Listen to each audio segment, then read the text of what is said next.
All right. So today we have Shanti with us, who is working as a data analyst. So we would like to discuss from her experience, like what kind of work she do, what kind of skill set she has got, and what is her recommendation to the future analytics aspirants. So Shanti, if you would like to introduce yourself, like what do you do, what is your educational background, where do you work, and what kind of skills you use in your work. Yeah. So hi Rakshit, hi everyone. I am Shanti. I am working as data analyst at Wood Mckinsey. So I have an experience of 4 years. My a brief info of my background.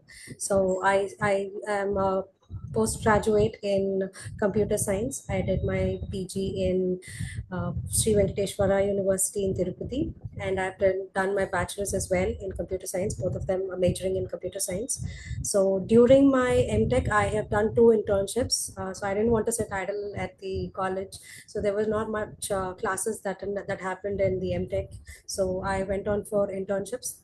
So my first internship is Color Tokens, so which is in Bangalore. So I did my internship there for around 7 months during my masters. So it was mostly based on the security attacks. It was irrelevant to the data analysis, but it helped me because I had to document the attacks that were happening and analyze how the attacks happened. So that happened to be my base. And then I went back to my college, finished my MTech, and as soon as I finished my MTech, I again joined as an intern in Asset Monk. So Asset Monk is an investment company, so where I had to go through a lot of the websites that shows the investments of how the companies are investing and what the companies basically into. So that is also mostly into research. So I did my two internships mostly based on research. So once after I finished my internships, I got placed into the Wood Mckinsey company. So this is my first company and I'm still working with it. So it's been 3 years now. So usually in the company my day-to-day tasks include, so initially my day starts with taking stand-ups for the team, and then assigning the cards on the planner boards, then deciding the deadlines on the projects and resource management. So this is something the Scrum Master does, but still in the team I do it. So I take the part of that, and then later I also train the new hires to familiarize them with the team's project. So after this is done, I start working on my regular projects, which include handling large volumes of data sets sent by the clients, and I perform ETL operations using Talent. So my skill set would be Talent. So I work completely on Talent, and then we also create dashboards, reports, and insights, and get ready for presenting the clients.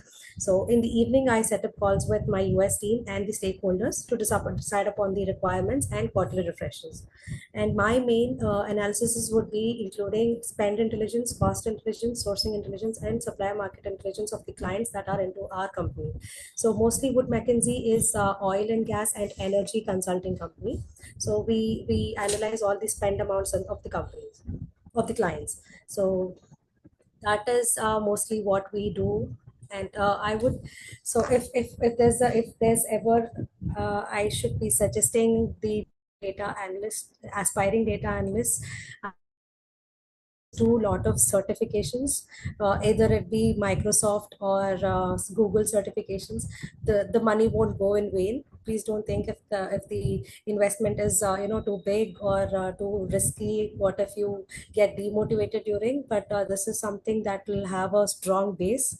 If you get certified by big companies, you will have a more chance, and it'll give you a strong base to your profile.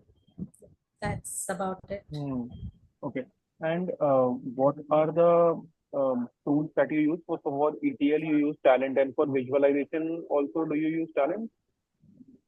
For visualizations, we don't use Talent. We have internal dashboards that we've built. So this company started 3 years back in Hyderabad, which US it was before, but in Hyderabad we started the team. So we had to start from the scratch. So we have built internal dashboards that are dynamic and client specific. So we don't use any out of visualizations, but it's good to have Tableau visualizations. If ever there's any suggestion you want from me, please do use Makeover Mondays. So that is one very good website you have to start from scratch for the visualizations. And the Tableau public is something that you can sign up for free and have the visualizations done. Okay. And is Makeover Monday also free, like to use? Yeah, it's like you have somebody continuously telling what how the visualization should be done and how the graphs are and everything. So it's basically a tutorial point kind of. Okay. And you mentioned about some analysis technique. For example, you mentioned about time intelligence analysis, and there were few others. Can you like briefly elaborate upon that?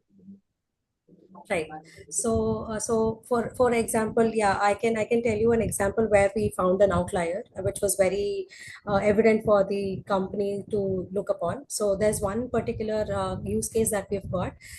Usually, our clients send us monthly refreshes data. So they send their spend analysis of how the clients have spent their complete, for that particular quarter, how much amount of spend is being expensed. So that raw data comes to us. We completely extract, transform, and load the data.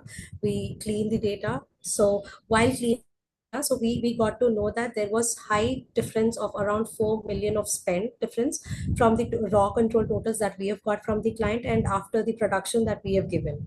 So so there comes the analysis of finding the outliers.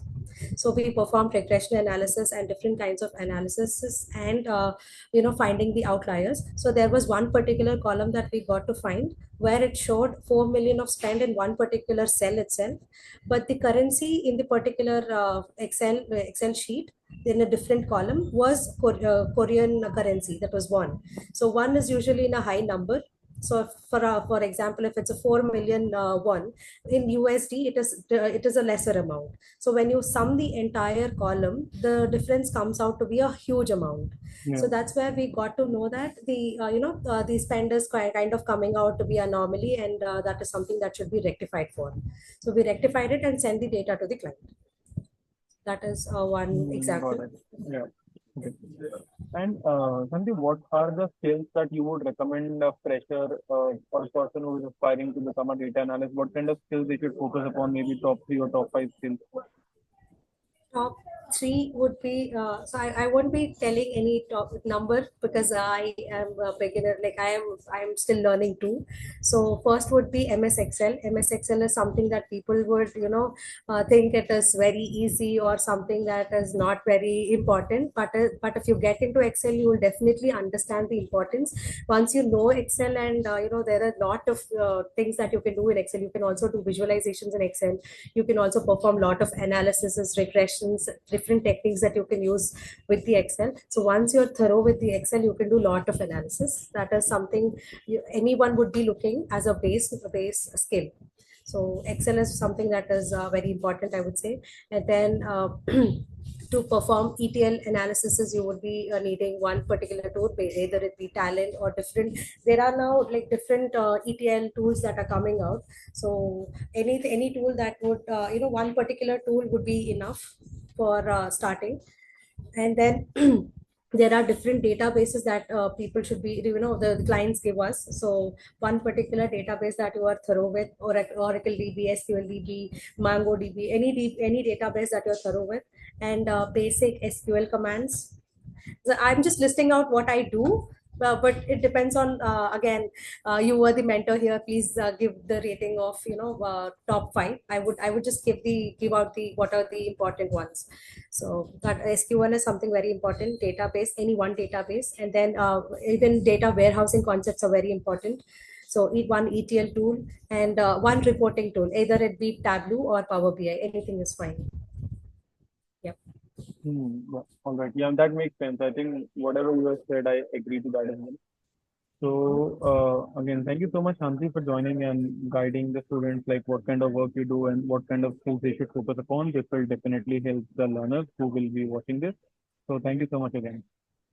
Yep. Thank you, Raksha, for mentoring. Thank you so much.